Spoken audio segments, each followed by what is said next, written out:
Welcome to the Business Bada Revolution. I'm your host, Pat Honiotes. We're here to talk about doing business from the inside out because being an entrepreneur shouldn't suck. Remember, business badasses are made, not born. Welcome to the show.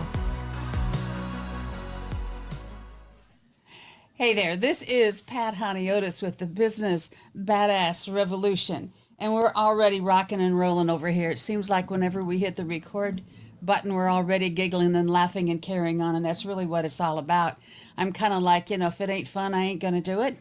So we're just kind of carry that all the way through. I have a very good friend of mine with us today. I've known her for years. I don't even want to say how many, but it's been a few. She calls herself a business architect, and that's her title for the kind of work that she does. I want to introduce you to Lisa Robbin Young. Thank you, Lisa. Hi, thanks for having me, Pat. I'm excited to be here. Yeah, this is going to be fun. This is going to be fun. So you do, quotes, business coaching. Sure. Which, all right, so that's the thing is I want people to understand that there's different kinds of business coaching, and it just depends on the point of view of where you're coming from. Now, I don't think either one of us put down traditional coaches. God knows we need them, okay? And I will refer to them, but there's also other things that you can add on or even go to. So in a nutshell, or maybe two nutshells, what exactly do you do, and how is it different from the traditional way? So I call myself a business architect and consultant more than coach because, as you pointed out, there are lots of different types of helping professions related to business. Coach, consultant, mentor, guide, right? And they all have different nuances. So for me, as a strategist and architect, I'm helping you figure out the how piece of whatever it is that you're trying to accomplish. Let's say you want to scale your business up to 6 or 7 or 8 or not, whatever. Like you just want to grow, right? And you're dealing with a set of capacity constraints. Maybe you've got a chronic illness, or maybe you're neurodivergent, or maybe you're dealing with an aging parent, or maybe it's all of those things or something else. These non-normative capacity constraints can make it really hard to do business as usual. And so I typically work with people to help them figure out what kind of a strategy they need that's going to actually match the capacity that they have, instead of trying to work in some normative, what's the word I'm looking for, regular. Yeah, I know you lost me on normal, so I just kind of zoned out after that. Exactly. Okay. There are so many people who are trying to accomplish or can't work a regular 9 to 5. And they need the support to work for how they're wired to work. So that's really the thing that I focus on.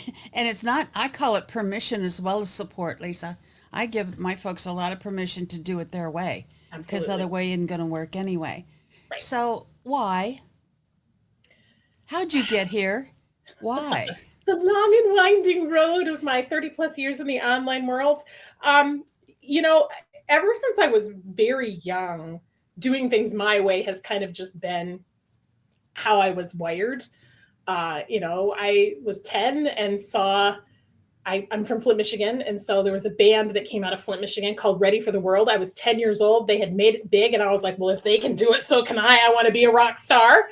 And my parents were like, that's nice, sweetheart, but you're going to need a fallback plan. And I was like, tell me I can't and watch me do it. Right. And so I spent a lot of my time trying to figure out my path, right? When I was getting obstacle after obstacle and hitting all these different walls, I just kept trying to find a way around that allowed me to do what I want to do. And now I'm not Beyonce level famous, but all the things that I wanted to do as a rock star, I've done. I've toured, I've performed in front of thousands of people. I've been on stages. I've done a book tour. Like I've checked all the boxes of what my 10-year-old brain thought a rock star could be.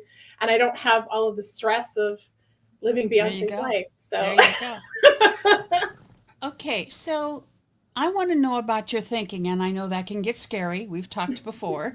I'm teasing you a bit here, but we think differently.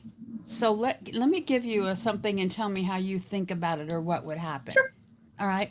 So I had a young lady come to me the other day. Actually, it's been a couple of weeks ago now. And what she said to me was, Pat, I cannot do a pitch. I can sit here at this table and I can tell you about my product and you're going to buy it. But ask me to get up in front of a group and do a pitch. I'm gone. It's not going to happen. Now my thinking goes to, okay, that's a defense, not wanting to get up in front of people. Something has happened, so we need to go back and quotes detox that.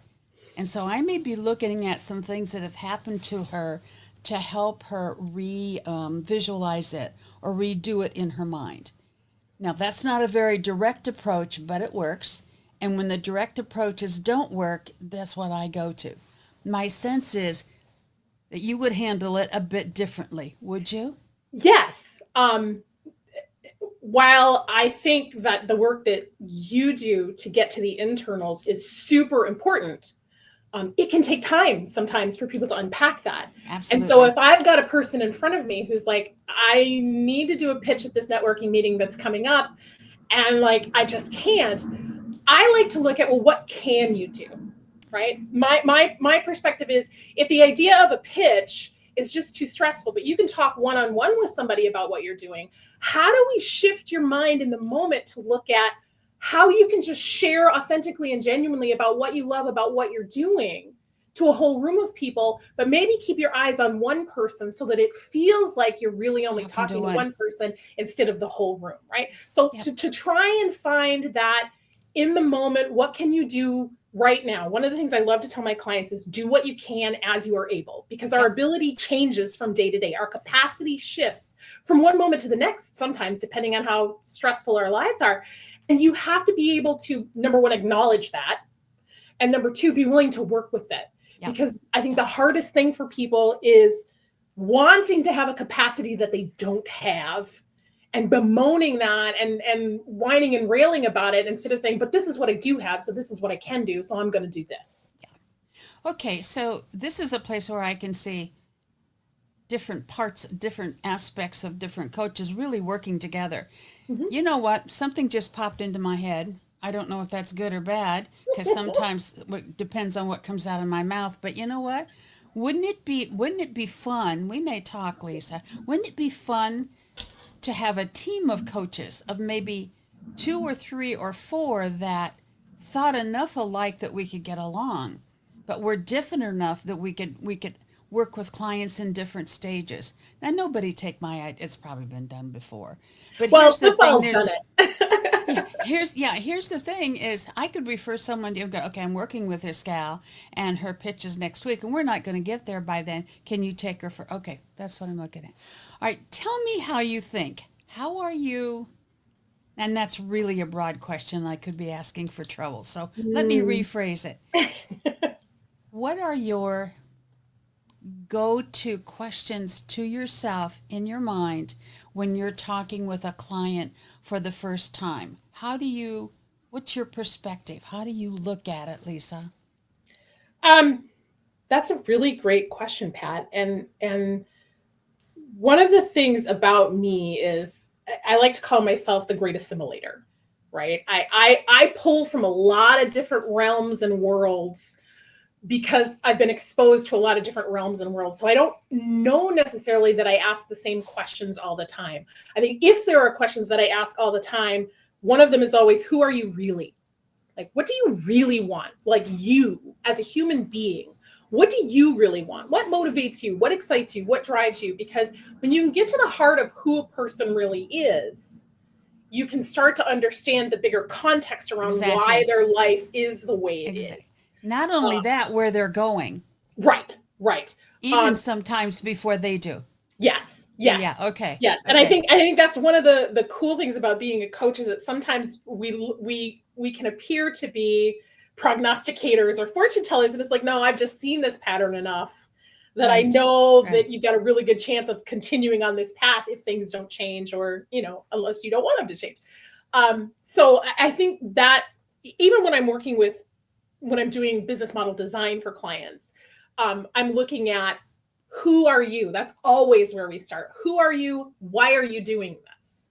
And see, Because that's where I start. How are you wired? What are your patterns? What did you come in with? And sometimes I get a question like, because I'll say, when you were born or when your mother was carrying you, was there any kind of a problem? And from a typical business owner, I get, what does that have to do with my business? Well, it may not directly, but. All right, so you're looking at that past stuff too, just maybe not that far past, right? yeah, no, I don't generally go that far back unless, they bring something up and I'm like, that wall you keep hitting, that's your mom's There it is. when you were 7, Yeah, right? Like sometimes yeah. that will come up, but most of the time I'm working in a much more contemporary time frame and Okay. trying to find the threads that we're bringing forward that we can maybe weave into something new or just snip so that we can move forward. So why do people initially usually come to you? For me, people many times come to me when they're running into a wall or something just isn't working. And so it's more of a problem solving. Is that true for you? My sense is people come to you more for fun stuff. No, meaning they're not necessarily stuck, or they just want to do stuff they don't know how to do or haven't learned. Well, I think that's partly true, but my core client base typically comes to me when they've hit a plateau, right? So they've been Okay. doing and and things were going well, and then all of a sudden everything just kind of stagnated or started to fall away, or one of my clients said, it feels like I'm wearing itchy pants. Yeah. Right? My favorite pair of pants have just gotten itchy and I want to take them off and I don't have anything new to put on. So there's a transition point or the market has shifted and they haven't been as like there's something that's created this hiccup, so they do have a stuckness to them, but it's usually around the mechanics or uh, Mm-hmm. the business model itself. Like, this was working and now it's not and I don't understand how to fix it, or this has been going great for a while but I'm really clear that this isn't what I want. What I really want is this, and I don't know how to get there. And then it's like, all right, cool. Let's break So it now apart then and see. you'll take them through the mechanics to get there. Right.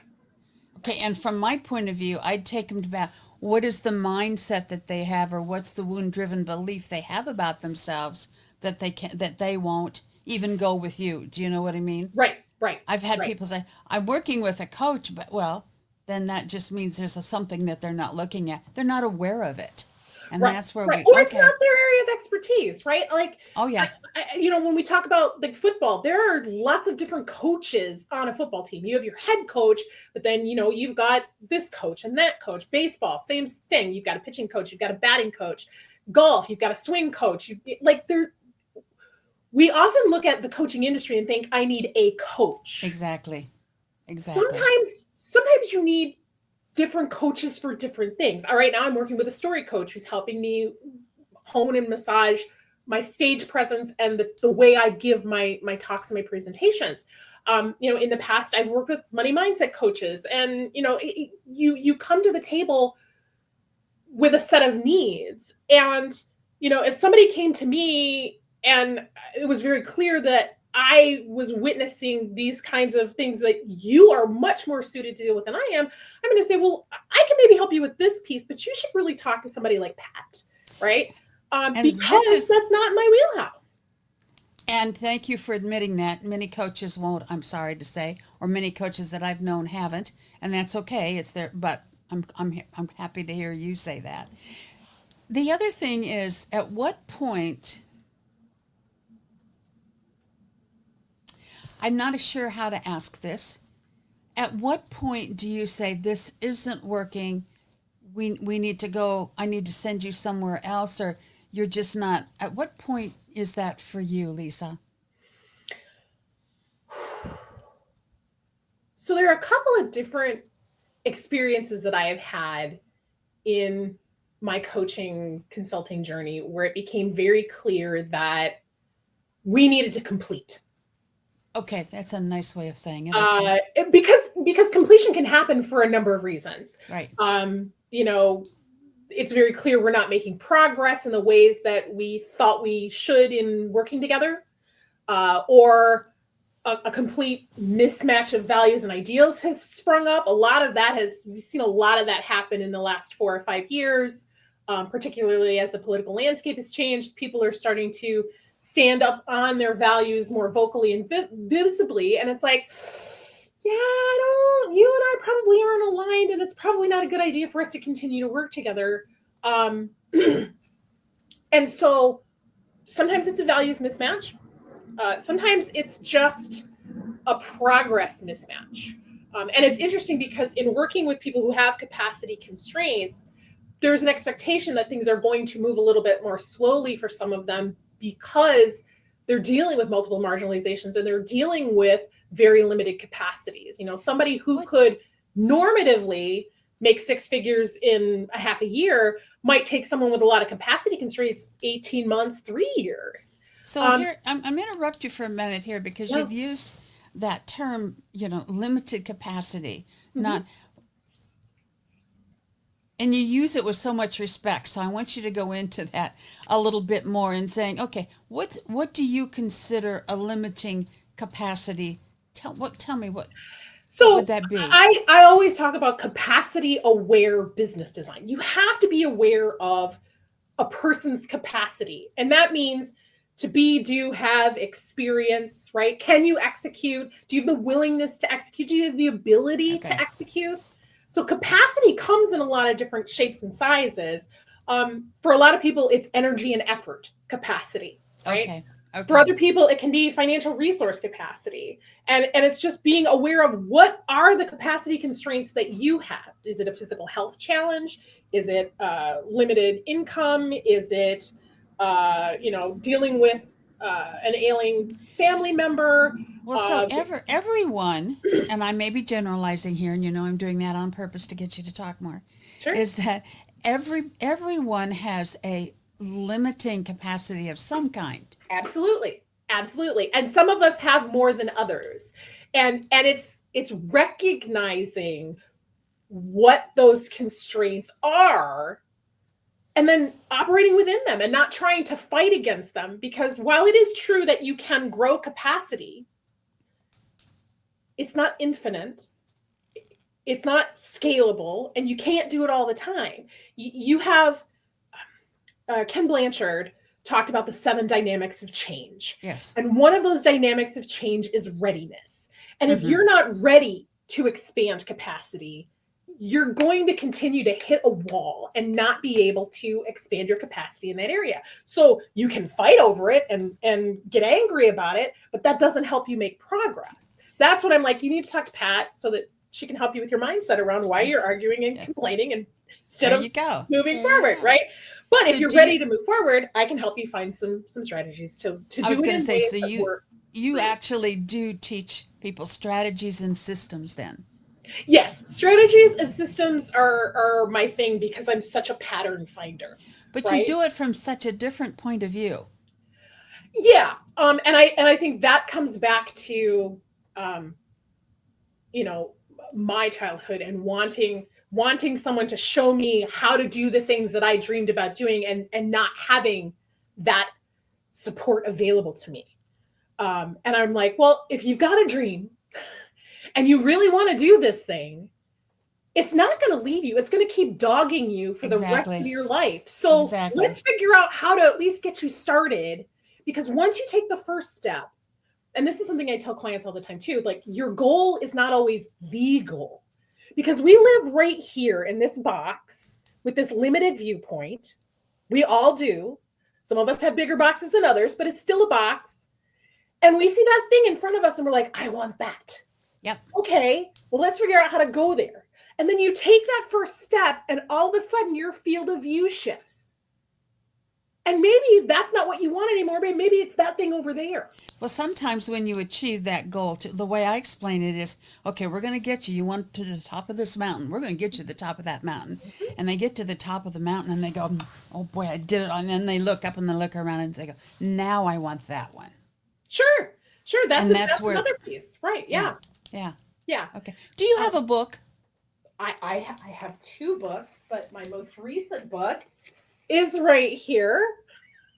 It's called Creative Freedom, How to There you Own Your go. Dreams Without Selling Your Soul. It is a practical guide to financial and personal success as a creative entrepreneur. It takes Okay. people through how I do business model design. It helps them understand where they fall on the creative entrepreneur spectrum, from the very chaotic types who are very go with the flow, trust your instincts types, experientially driven people, to the much more linear creatives that are about systems, processes.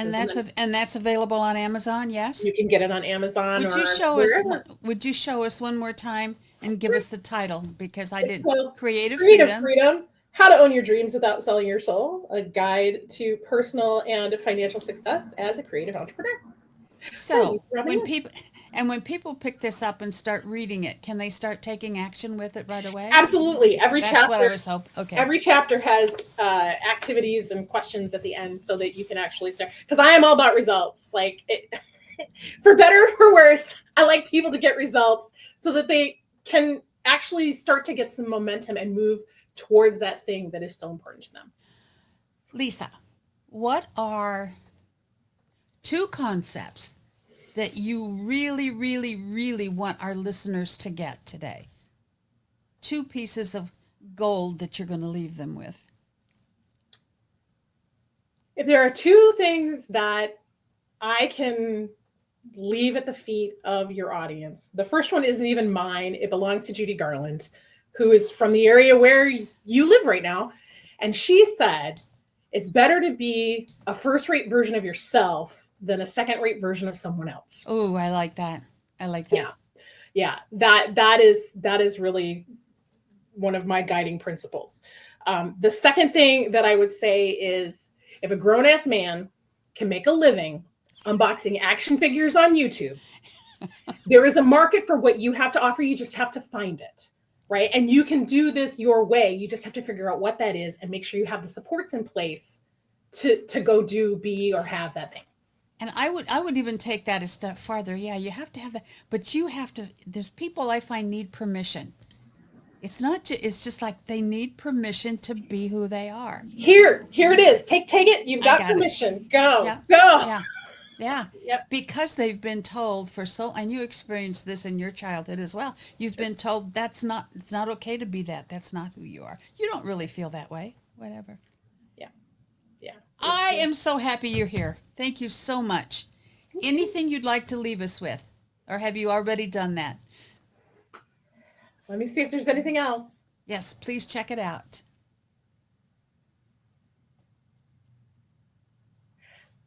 I think the thing that, if you only remember one thing from this conversation, we haven't even really said it yet directly. And that is, who you are and what matters to you matters. Yep. To maybe not the whole world. I'm not going to try and feed you a line, but to the right people, to the people who care about you, you matter, and what you care about matters. There's a world out there of people who are better because you are here. Yep. And I think that everybody needs to take that in. I hear you. Thank you. Thank you. Of course. We will be talking soon, but in the meantime, go check out Lisa's book. I'm going to go home and get one. I didn't realize that was the new one. Okay. Lisa, thank you so much. This was so much fun. We could talk for hours. For sure. And I know that. But in the meantime, this is Pat Honiotes, Business Badass Revolution, and we will see you next week. Bye. Thank you for listening to another episode of Business Badass Revolution. Remember, as you're walking through your work week, being an entrepreneur shouldn't suck. Remember to like, share, follow, and subscribe. And oh, by the way, leave us a 5-star review. See you next time.